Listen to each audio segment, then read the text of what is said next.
Language is like a tool to learn other subjects. Like any tool is required to repair a car or anything. You need to know how to use the tool. So that is similar to language is similar to the tool. Like you, as much as good as you know the language, so it becomes easy to learn the subjects written or taught in that language. So I want to emphasize this topic in my series Steps to Reform India. This is the third talk in that series. So what I am presenting here is first to teach languages in the education, and later introduce the math and science. That's my topic for today. My name is Karunakar Marsakatla. Today is March 29th, 2024. So what we are covering here is we'll look at the what is the issue and what is the solution, and then how to implement that solution.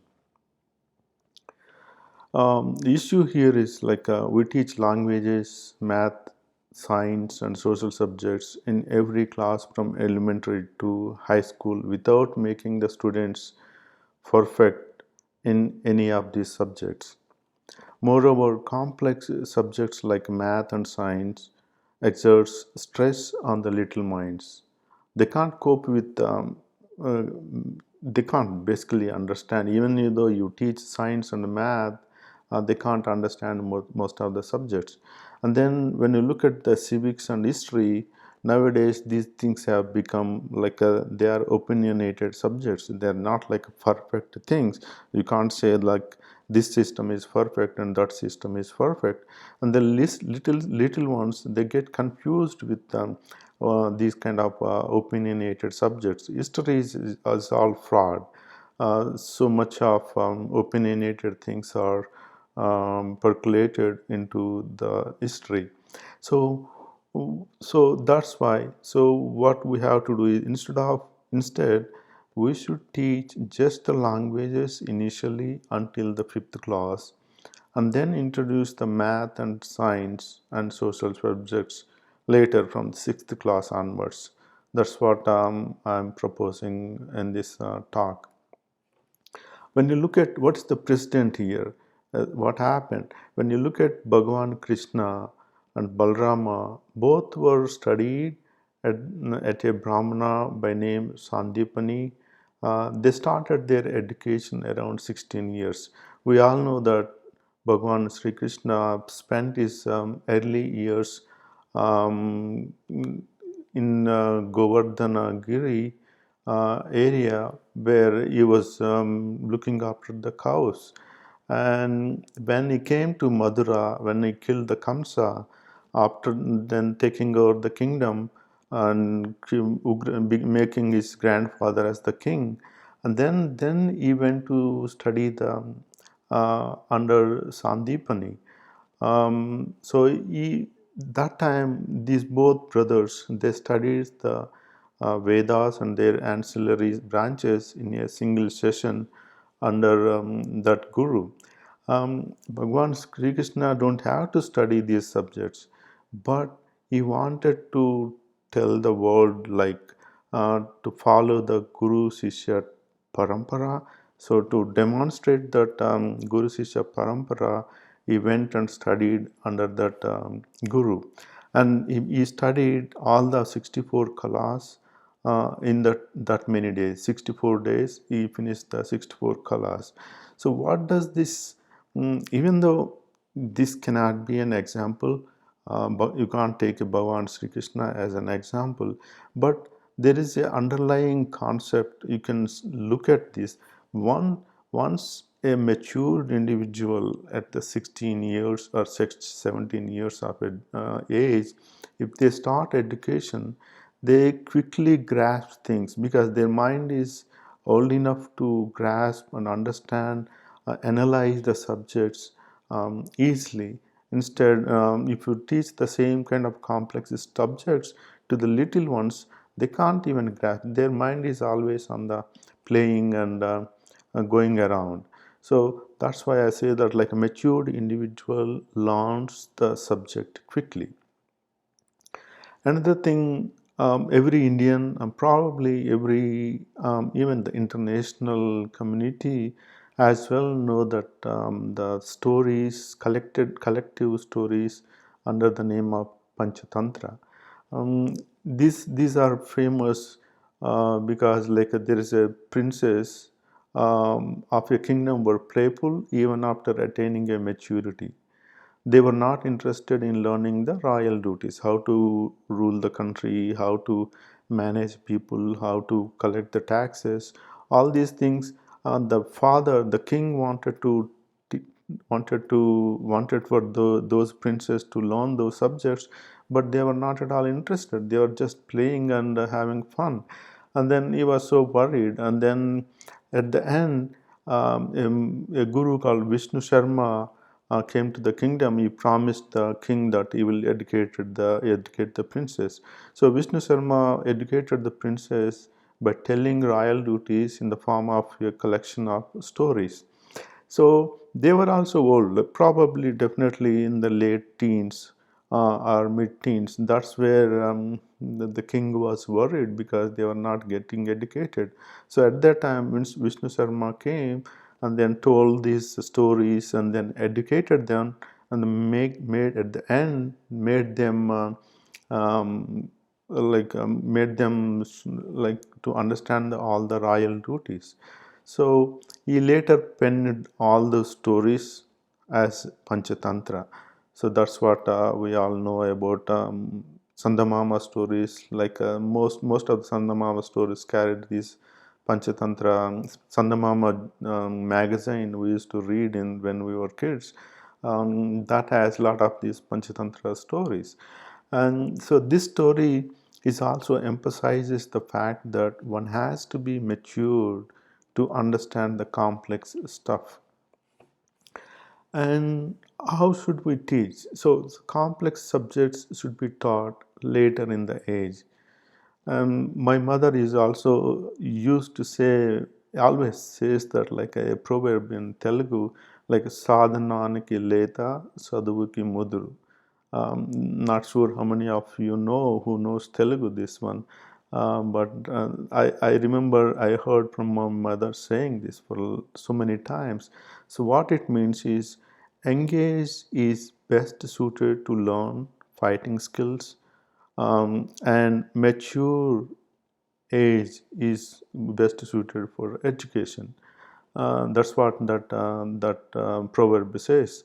Then, so if that is the case, if we have to make a child learn easy subjects first and then the complex subjects later, then what should be part of the early education? My simple answer is just languages. Um, so why languages should be part of the early education? So language, as I told earlier in the beginning, language is like a tool with which you can explore the intricacies of other subjects written in that language. So language is a definite subject, with grammar and a dictionary, and easy to learn in early stages of education, not like math and science. So there's no end to the subjects. So but language has a limited as a dictionary and then grammatical rules, and then it makes it easy for the little ones to understand and grasp the subject easily. So it is not like the social sciences, history, civics with many different views, and not a complex subjects like math and physical and biological sciences. So learning a language is somewhat difficult in later stage. So if you try to learn a language the later stage, it's very very difficult, and that's why we should teach languages, just the languages, to the kids.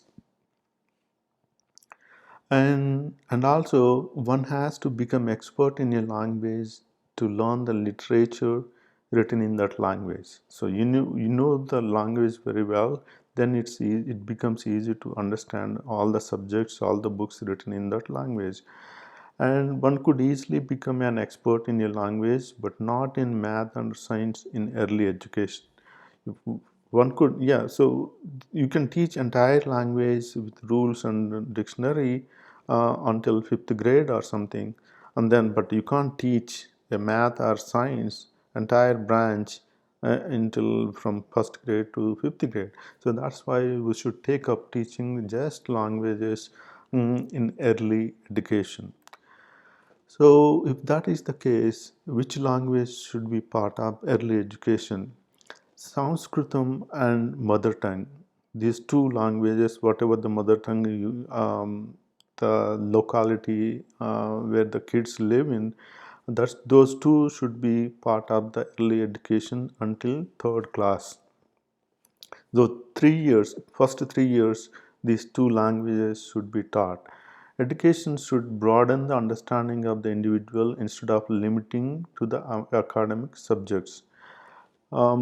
So what happens if you know languages very well, apart from the whatever the academic subjects we are learning, they can explore other things written in that language. So that broadens, as you know more about the get expertise in the language, you can easily read other subjects in the language. So enormous literature has been written in Sanskritam and all other Indian languages. So that's where you can explore other books as well apart from the academic subjects. Expertise in these languages provides the opportunity to students to explore beyond the academic subjects. So, and which languages should be, so this is the continuation of that one, and then introduce English from fourth class by continuing the study of Sanskritam and mother tongue. So this is the third language we'll be introducing after 3 years in the fourth class onwards. So English should be part of the um, academic early education. English provides the opportunity to explore the math and science subjects. So most of the books and then even the research is being done in the science and math domain is in English. So these English should be like taught in the early education for them to easily understand the further concepts as they grow older, go into the higher classes.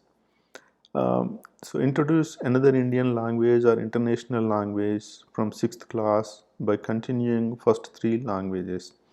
So either Hindi, Tamil, or anything, or like a French, or like a Japanese. So any of these kind of languages, it helps broaden their perspective. This provides a different perspective other than what the student is exposed to in a day-to-day life.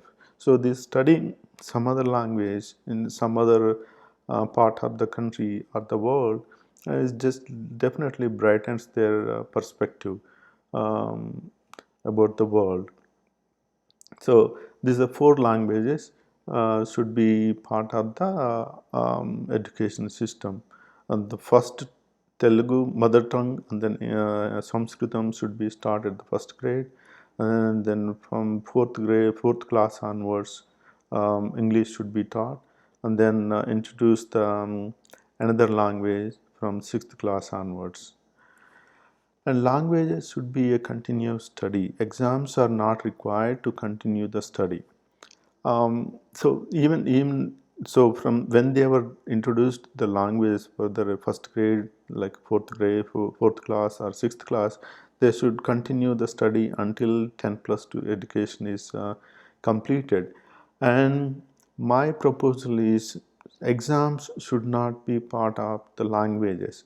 The most of the nowadays, like when I studied the Telugu or English, they mostly gives stories in the textbook, and then ask the question exam in the exam. The questions will be what happened to the conversations between that story and all those things. That's unnecessary. The main focus should be on the dictionary, the verbs, words part of the language, and then grammatical rules. They teach them, and then if the student is able to understand the subjects, that is whatever that being talked about in that language, if the student is able to understand those conversations, that should be good enough. There should not be any exams in language, any of the languages, to make it easy for the students to learn. Introduce great literary works in those languages in higher classes. Once they learn the grammar and then vocabulary and then become experts to some extent, we should introduce the great literary works, part of the literary works, like either Mahabharata, Ramayana, or any of the ancient texts should be part of those curriculum to study. So when we look at the social sciences, we should introduce the social sciences from 6th class onwards. Social sciences should be taught in mother tongue. Social sciences like civics and then history are mostly related to the locality where the education is being given. So these should be always taught in the local language or mother tongue. So that makes it for the kids to understand it very easily. Social sciences are for awareness purposes only. These subjects should be studied in detail only after 10 plus 2 system. So we should, the civics or history, what kind of expertise you are looking at in the kids. So when you are looking for any expertise, there should not be any exam. That's my concept, my idea. So we should only teach these subjects just for the awareness purposes only. No exam should be conducted in these subjects in all of the 10 plus 2 education. That's it, period. No exams in languages, no exams in social sciences. Exam is such a thing that proclaims one's authority on the subject. Students in 10 plus 2 classes don't have to become experts in social sciences. So you become being a expert in social science, they can't do anything at 10 plus 2 level. So that's why these subjects, as I told earlier, these are opinionated subjects, confusing subjects. It confuses the little minds. That's why there's no definite thing in history. There's no keep on finding the things, and they need to extend the subject as we know more about the ancient cultures. And in civics also, it just is how the administration works, and then you don't have to know the subjects to part of the legislative body. So that's why we should not conduct these social sciences should be only for awareness purposes until the 10 plus 2 level education. So math, when you look at the math and physical sciences, teach basic math, which includes numbers and addition, subtraction, division, and multiplication from first class. That's it. From first class onwards until the end of the fifth class, only the basic numbers and these things, basic operations should be taught. Introduce complex math and then physical and biological sciences from sixth class onwards. So these subjects from sixth class should be taught in English. So social sciences in the native language, mother tongue, and then science and math should always be in English, because the science and math, they carry a lot of new research and then new words, like a lot of scientific words, like species, plant species, or biological species have zoological species have different scientific names, and you can't translate them into local language. So why not we study the subject in English itself? That's why teaching the languages first helps to learn the subjects in whichever the language best suited for that language to learn. So, so that's why translating many of those modern words in modern sciences into the mother tongue is not possible.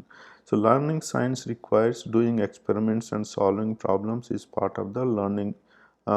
Learning science requires doing experiments and solving problems is part of learning math. So, therefore, exams should be part of these subjects.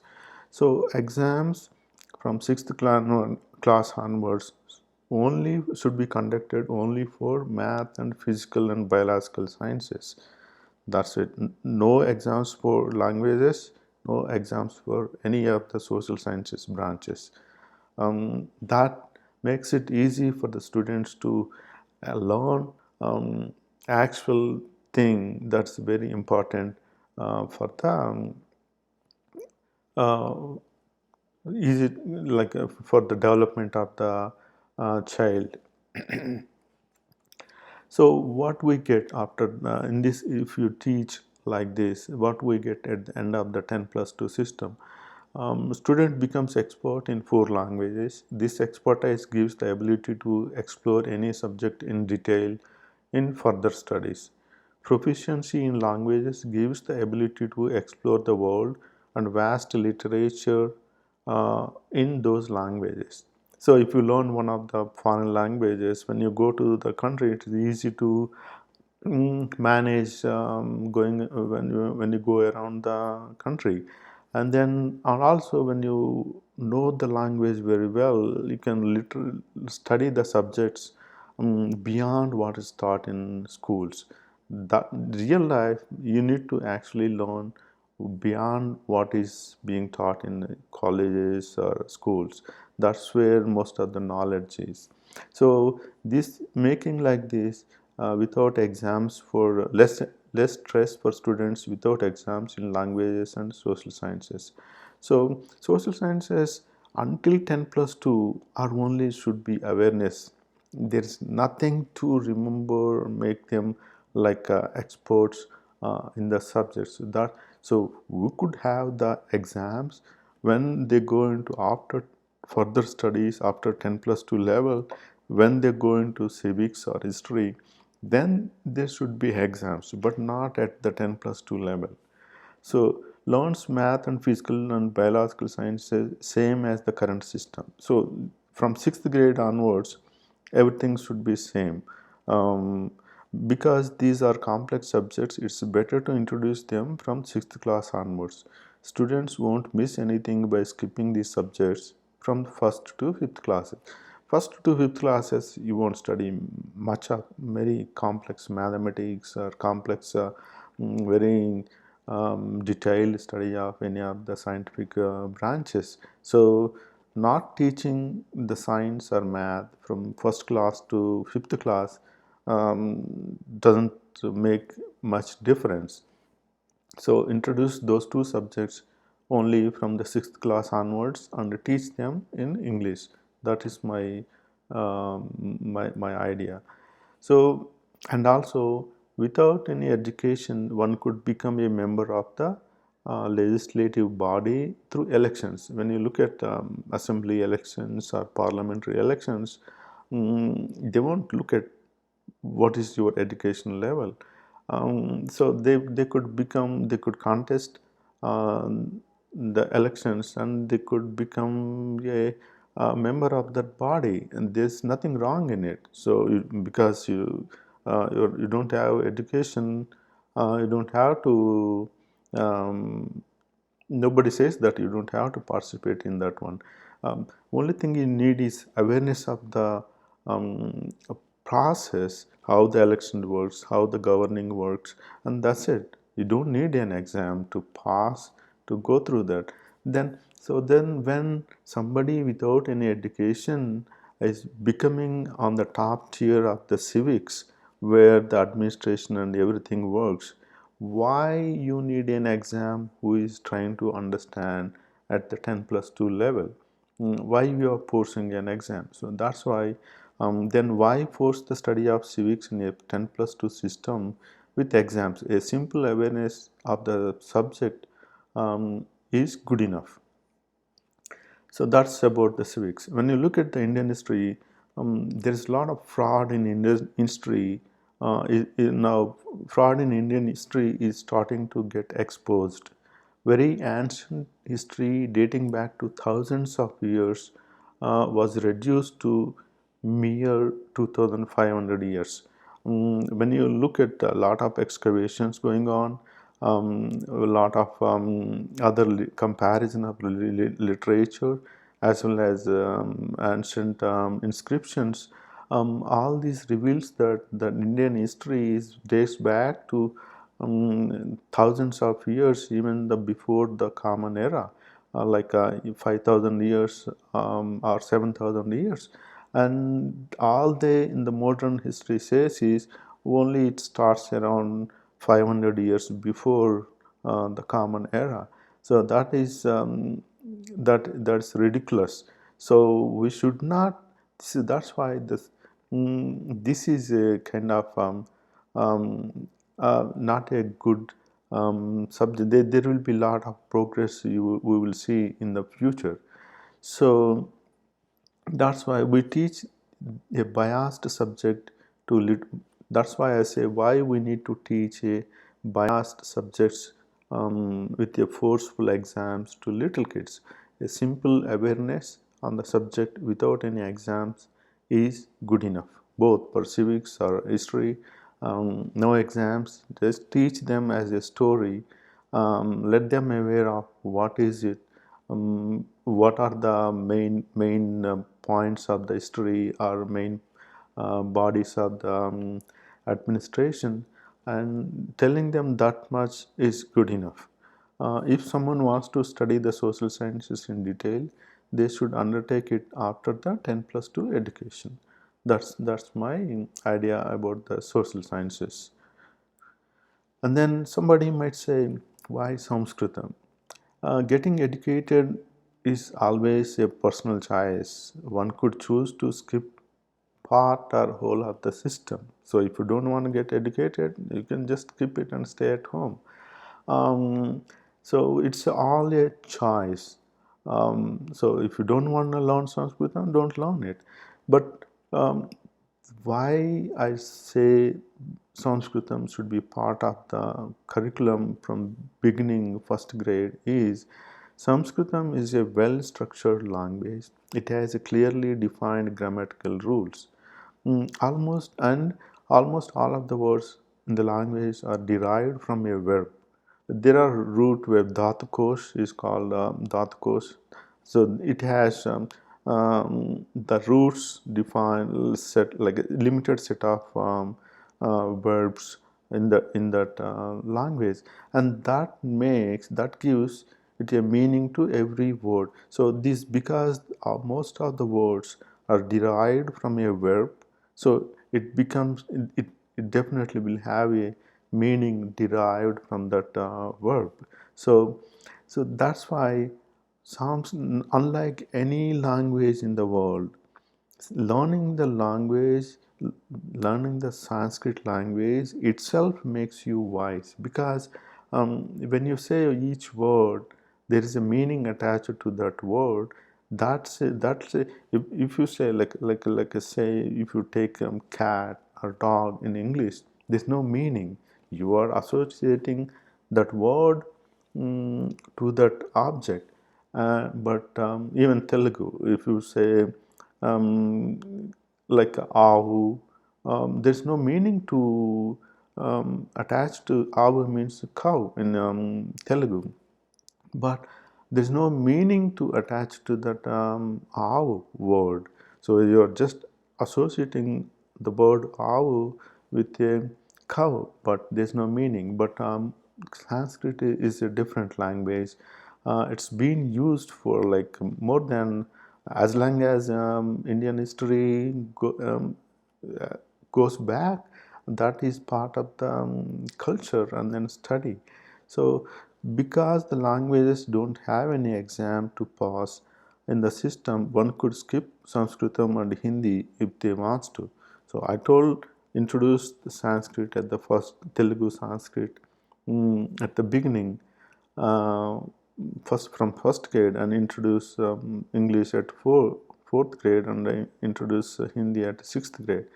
But if somebody wants to skip Sanskritam and then Hindi, they could skip it if they want to. But learning the mother tongue and English should be compulsory, because we are teaching the social sciences in mother tongue, so that should be part of the curriculum. And then we are teaching science and math in English, so that should be part of the curriculum. So these two languages plus awareness in social sciences, and then with exams, the both like math and science, physical and biological sciences, those two subjects, those three subjects with exams should be part of the curriculum.